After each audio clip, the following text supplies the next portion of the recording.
Selamat datang. Pernah kepikiran nggak sih waktu kita beli sesuatu, sebenarnya ada harga lain yang nggak kelihatan di labelnya? Biaya yang sebetulnya kita semua ikut nanggung.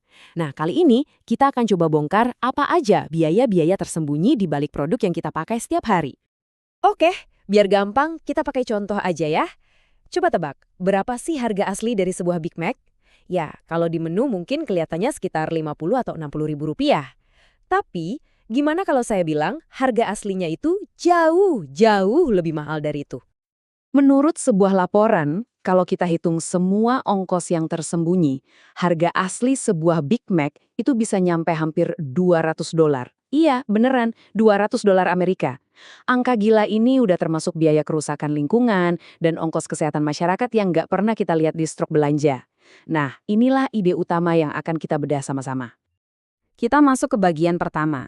Gimana ceritanya kok bisa semahal itu? Jawabannya ada di sebuah konsep ekonomi yang namanya eksternalitas.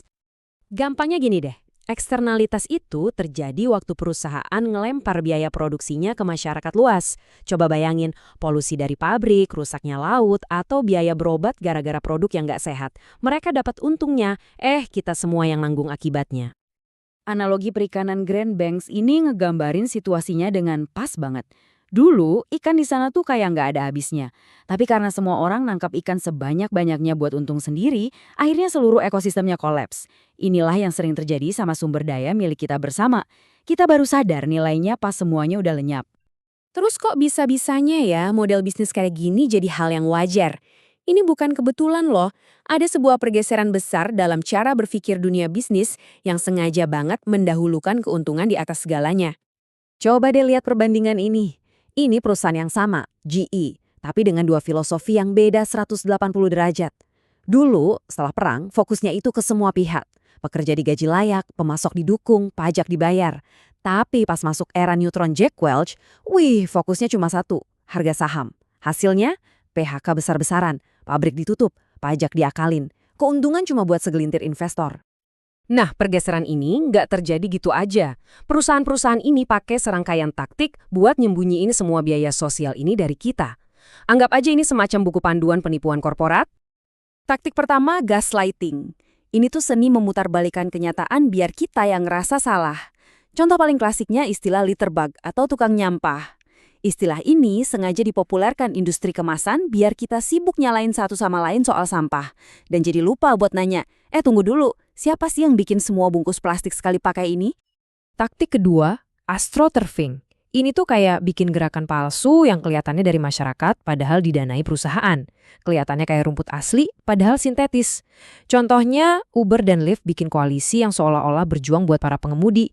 Padahal tujuan utamanya ya biar mereka nggak perlu ngasih hak-hak karyawan. Dan yang ketiga, ini pasti udah sering dengar. Greenwashing. Ini soal pencitraan. Mereka pasang iklan seolah-olah paling peduli lingkungan, padahal aslinya enggak. Contohnya Salesforce. CEO-nya dikenal sebagai dermawan yang hebat. Tapi citra positif itu nutupin fakta kalau perusahaannya yang untung miliaran dolar, pajaknya nol besar. Nah, itulah biaya yang harus ditanggung masyarakat. Kita sering banget kan dengar ide yang enak didengar kalau perusahaan itu bisa sukses besar cukup dengan berbuat baik. Tapi, apa benar mitos saling menguntungkan atau win-win ini ada buktinya? Kedengarannya indah banget kan, ide bahwa perusahaan bisa sukses sambil menyelamatkan dunia. Jika semua pengen percaya, ini beneran bisa terjadi. Tapi datanya bilang apa ya? Dan inilah kenyataannya. Kutipan dari peneliti Harvard ini nonjok banget. Setelah dianalisis berulang kali, kesimpulannya satu, nggak ada bukti kuat kalau jadi perusahaan baik itu otomatis bikin kantong makin tebel. Artinya, solusi win-win yang gampang itu ya lebih banyak mitosnya daripada faktanya. Perubahan nyata butuh lebih dari sekedar niat baik. Oke, kita udah bahas masalahnya, udah bongkar mitosnya. Sekarang bagian yang paling penting, solusinya. Dan ini bukan lagi teori loh, ini adalah contoh-contoh nyata dari sistem yang lebih baik yang udah mulai dibangun. Dan ternyata udah banyak pelopornya. Perusahaan-perusahaan ini bukti nyata kalau bisnis itu bisa dijalankan dengan cara yang beda. Dari mulai bahan yang dipakai, cara mereka merekrut, sampai ke dasar hukum perusahaan itu sendiri. Coba kita lihat beberapa di antaranya. Contohnya Allbirds. Mereka bikin sol sepatu yang ramah lingkungan banget. Dan gilanya, bukannya dipatenin biar untung sendiri, teknologinya malah dibagi-bagiin gratis ke kompetitor mereka. Ini kan kebalikan total dari logika bisnis biasa. Mereka sadar kalau semua pakai, biayanya jadi lebih murah untuk semua orang. Nah, itu baru namanya berpikir sistemik. Cerita Greyston Bakery juga luar biasa. Mereka punya model perekrutan terbuka, jadi mereka kasih kesempatan kerja buat siapa aja, tanpa wawancara, tanpa lihat masa lalunya. Ini bukti nyata kalau bisnis bisa jadi solusi langsung buat masalah sosial, bukan cuma sekedar jadi mesin pencetak uang. Dan yang jadi fondasi dari banyak perubahan ini adalah konsep B Corp. Ingat kan tadi masalah utamanya adalah fokus cuma ke pemegang saham? Nah, B Corp ini jawabannya. Ini bukan sekedar sertifikasi atau stiker peduli lingkungan doang. Ini adalah perubahan status hukum yang mewajibkan perusahaan buat menyeimbangkan keuntungan dengan dampaknya ke masyarakat dan lingkungan. Aturan mainnya diubah dari dalam. Ada kutipan bagus dari Hemingway yang pas banget sama kondisi ini.